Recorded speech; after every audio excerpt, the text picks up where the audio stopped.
He's a pioneer in the game industry.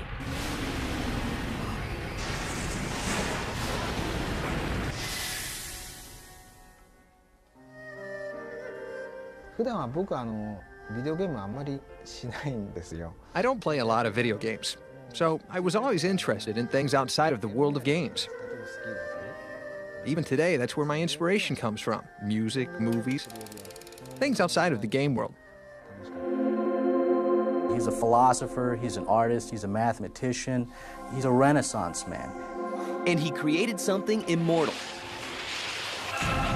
Virtua Fighter was a blueprint for a lot of companies on how to make a 3D game, and that was a huge deal.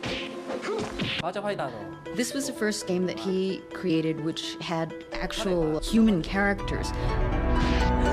But along the way, there were challenges and doubts. I said, I don't know if I'll be successful, but of course, I'll give it a try. In the end, he created a new world that inspired others and redefined an industry. This is the story of one of the true leaders in the game industry, Yū Suzuki. He had an incredible, keen vision on what games are going to be in the near future. Yū Suzuki really was kind of like the Michelangelo of the video game industry.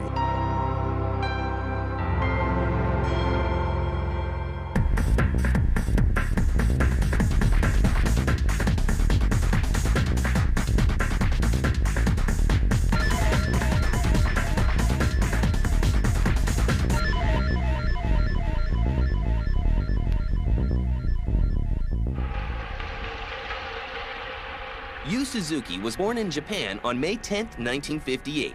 He shows early signs of the interests that would define his career.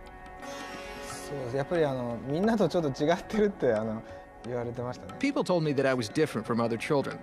I love making things and drawing things. The other thing that I liked to do was play with plastic blocks. I would make cars and houses and robots with these blocks. But the road to programming was not a direct path. My parents were elementary school teachers, so the first occupation that I was interested in was teaching. After that, I dreamed of becoming an illustrator. And then at one point, a dentist. But I didn't actually pass the exam to go into a university to study dentistry. So then I started learning to play the guitar, but no matter how much I practiced, I never got that much better. Faced with an uncertain future, he looked into the past.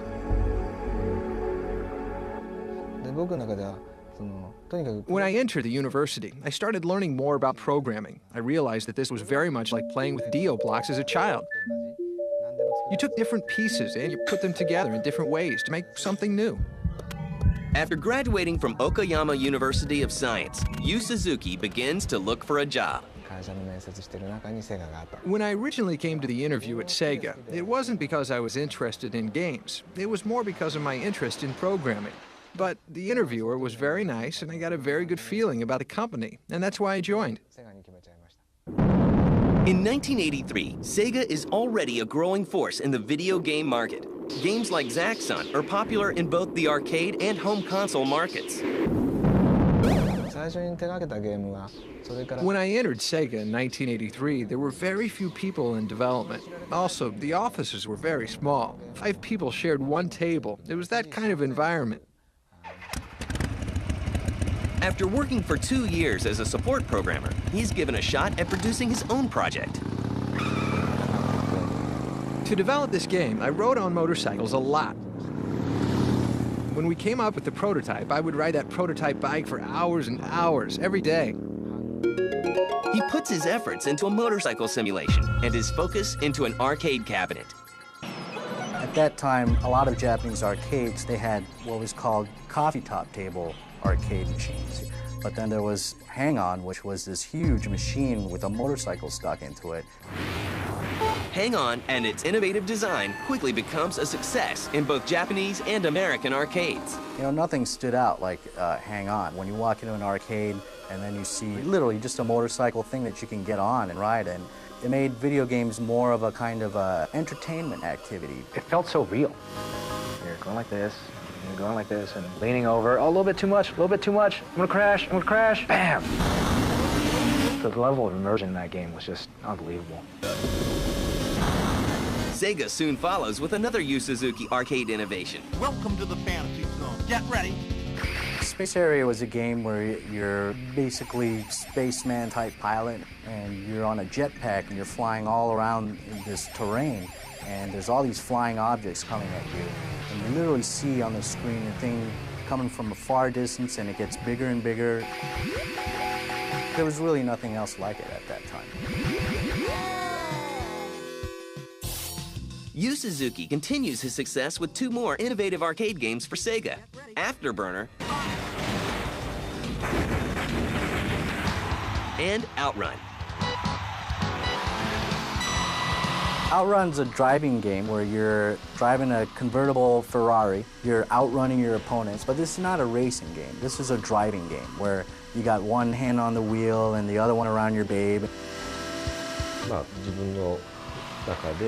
play a game, in a chair in front of a TV screen, and so just the style, it was so different and it was so exciting.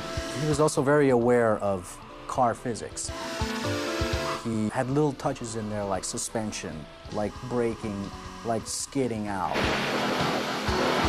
He was really creating this sensation of driving a car. Yu Suzuki had changed the look of arcades with his innovative controls and cabinets, but there is still more to do. One of the challenges for us was creating something that resembled a gyroscope, where everything would move in that 360-degree way.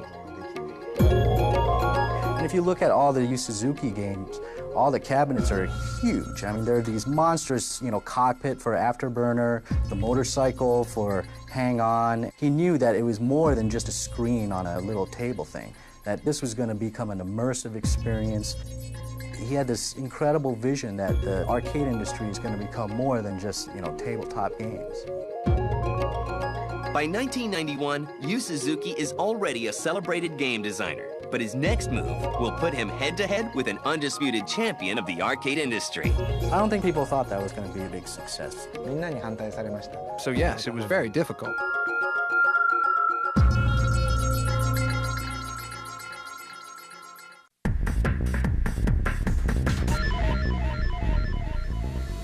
By 1993, Yu Suzuki has radically redrawn the landscape of arcades around the world. Moving cabinets and realism are his trademarks. But his next project adds an entire new dimension to gaming.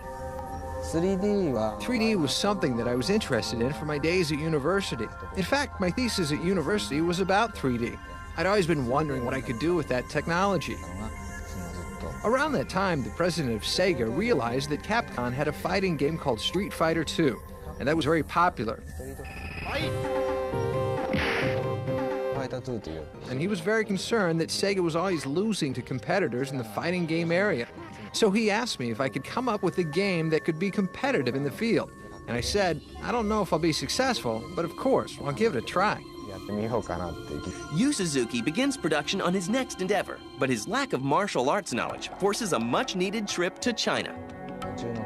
I didn't know very much about martial arts, especially Chinese Kung Fu. I had no experience at all, so I actually decided to take a trip to China and learn from the martial arts masters. I visited the Shaolin Temple, and all these experts taught me many things about martial arts. In the process, I cracked some ribs and I suffered a bump to the head. At that time, it was very difficult for me, but looking back on it now, of course, they're just fond memories.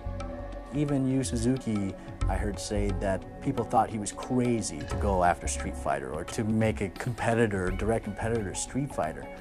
Apparently, one day during testing, Yu Suzuki heard one of the guys say, "ouch," while he was playing the game, and that's when he knew that he had some kind of connection with the player, that this was more than just a fighting game, that this was an actual experience. There's never been another game where we knew it was going to succeed even before we completed making the game.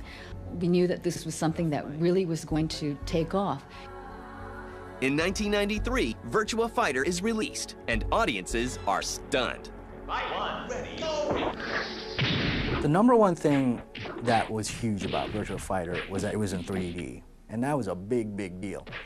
And the other thing, too, was that nobody really thought that you can make a better game than Street Fighter as far as fighting was concerned. And they took a bold step in making this 3D fighting game. Suzuki wanted to create a realism out of it. This was a game where they used real fighting techniques, real martial arts. They weren't doing over-the-top flying stuff. They were just punching and kicking, and it was about strategy and tactics. People flocked to the arcades and began to master the complex fighting systems. To be able to enjoy that same kind of sensation with only a joystick, only a button, and you're still just as excited, and you're still sweating, and you're so into the fight, something like that has never been around. This is the first game that's allowed people to enjoy that kind of intensity. The gameplay mechanics of Virtua Fighter are just really hardcore and accurate, you know, just like the man himself. You know, it's very meticulous, it's a very studied game. People reacted very favorably to Virtua Fighter. The success of Virtua Fighter leads to inevitable spin-offs. Virtua Fighter created a whole new pantheon of characters for Sega. From that, Sega created all kinds of games based on the Virtua Fighter Kids, Virtua Fighter Master System games that were just like little storybooks, and you know, you had big, fat-headed, you know, Virtua Fighter kid characters and stuff like that, and it really created a whole franchise of characters for Sega. Sega also brings Virtua Fighter to its home console, the Sega Saturn. So this was the first time also where people were able to practice their moves at home and then show up in an arcade with all the stuff that they did at home. You know, they did homework, and then they show their skills at the arcade, and I think that was a huge phenomenon that kind of combined the home and the arcade. In 1995, Sega releases the follow-up to the original. Well, Virtua Fighter 2 was significantly different from Virtua Fighter, and that's when it started to get a little bit of the over-the-topness to it. But that was more for the hardcore fighting fan. Then by the time Virtua Fighter 3 came out, that was a huge, huge leap, both in technology and in looks and everything. He also created Virtua Fighter 3 TB, which was an enhancement of Virtua Fighter 3. Virtua Fighter 3 became the fighting game of choice for the Japanese at that time. If you were an expert at Virtua Fighter 3, or Virtua Fighter 3 TB, then, you know, you were the bomb. You were the guy that people looked at you in the arcades. It solidified Virtua Fighter even more as a tournament-type fighting game. The success of Virtua Fighter eventually moves beyond the game industry and Japan. In 1998, the Virtua Fighter series was accepted by the Smithsonian for the Computer World Smithsonian Award. And all of the Virtua Fighter machines, I think up to Virtua Fighter 3, is displayed in Smithsonian for everybody to look at from now until the end of time. And that's a huge accomplishment. I think it was a big deal for Yu Suzuki to have his games shown at the Smithsonian Institute.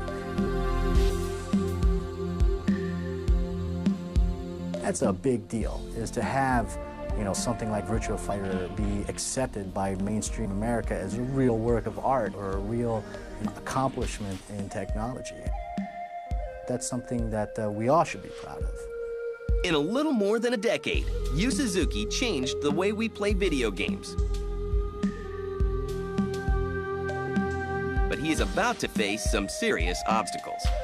And the one great thing about Suzuki-san and about Sega is traditionally they have been a company that have been risk takers and always pushing the envelope.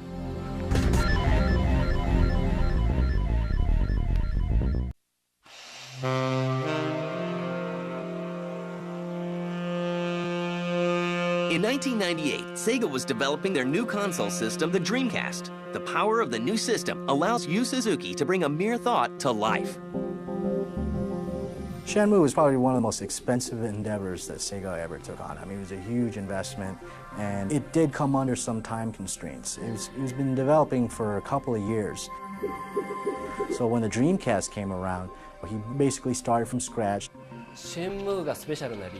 think that Shenmue, the reason why it's so special is that it realized something that no one had ever done before, using technology that had not been used before. Well, I think Suzuki-san was very brave to take that on. I personally like, stories in games, and games with kind of long story arcs, and I like the whole epicness of it.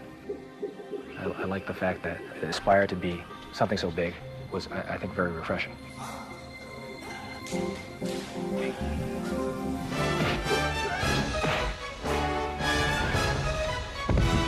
In the games, Shenmue follows a young Ryo in Yokohama in the 80s. They killed my father, right in front of me. I will have my revenge. Shenmue is a big departure from the kinetic action games Yu Suzuki has created in the past. The game itself is this incredible wide open world that you can explore, you can buy things, and you get into a fight. Get out of my way. And there's Virtua Fighter type sequences. Day turned to night, night turned to day, and you're literally living in this world and experiencing this guy's life. Yes. It was more than just an RPG, and Yu Suzuki wanted to separate that game from being an RPG, so he called it FREE, F-R-E-E, which is Full Reaction Eyes Entertainment. Yu Suzuki puts all his efforts into making the game as realistic as possible. He draws on his artistic sensibilities. Shenmue is a very cinematic game, so I had to study a lot about motion pictures and also have people from the motion picture industry in my team. I was able to work with some directors and art directors and scriptwriters from the Japanese movie industry. I learned a lot from these people. I think Shenmue, to Yu Suzuki as well, is a culmination of all his efforts. It's a culmination of everything that he's done. And Yu Suzuki, who's a Renaissance man who enjoys art, music, all the good things in life, he put it all in one game. Shenmue is a success for Sega and the Dreamcast system. Yu Suzuki makes it known that this is only the first chapter of an epic 15-chapter story. The following year, the sequel, Shenmue 2, is released in Japan. Unfortunately, Dreamcast owners in America will never see it. Unfortunately, Dreamcast's fate was ill-fated, and Shenmue kind of went along with it. Wait!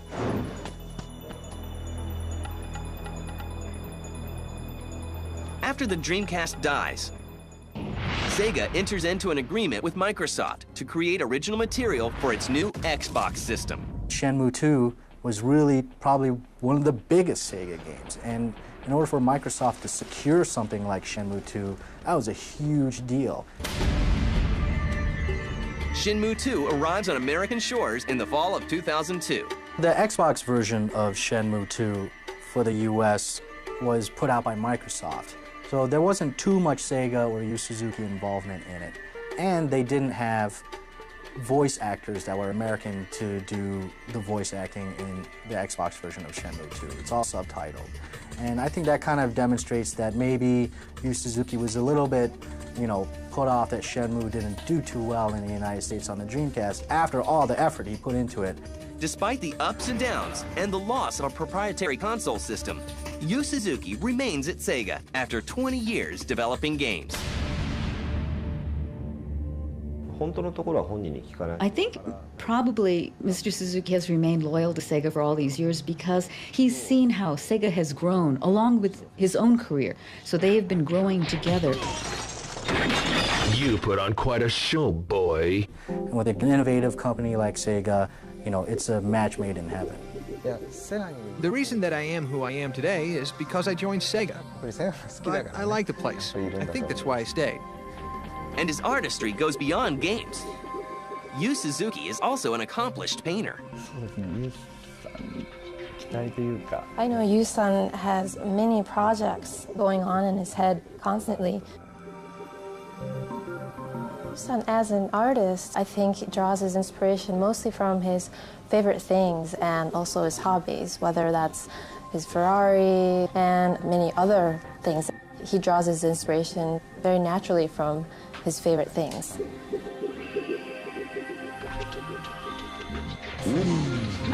Hang on! After 20 years of producing some of the most memorable games, games that changed the way we play, games that changed the industry, Yu Suzuki is honored for his contributions with the Hall of Fame Award from the Academy of Interactive Arts and Sciences. Yu Suzuki will continue to forge new paths.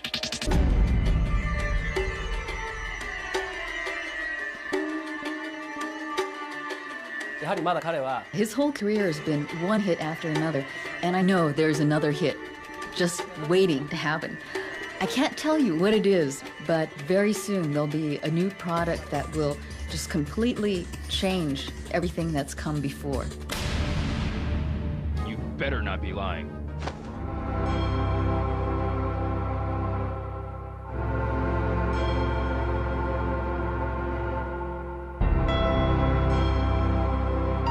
Every developer, every publisher is going to, look at, the kind of game that's actually going to sell, which means basically the kind of game that people want. But I think there's a, responsibility on creators' parts who don't want to just follow what's out there, right? You want to go out and break new ground. And Suzuki-san is one of these guys who break new ground. We're all filled with the feeling of, what should I do now? It's a very exciting time for us, both for me and for my staff.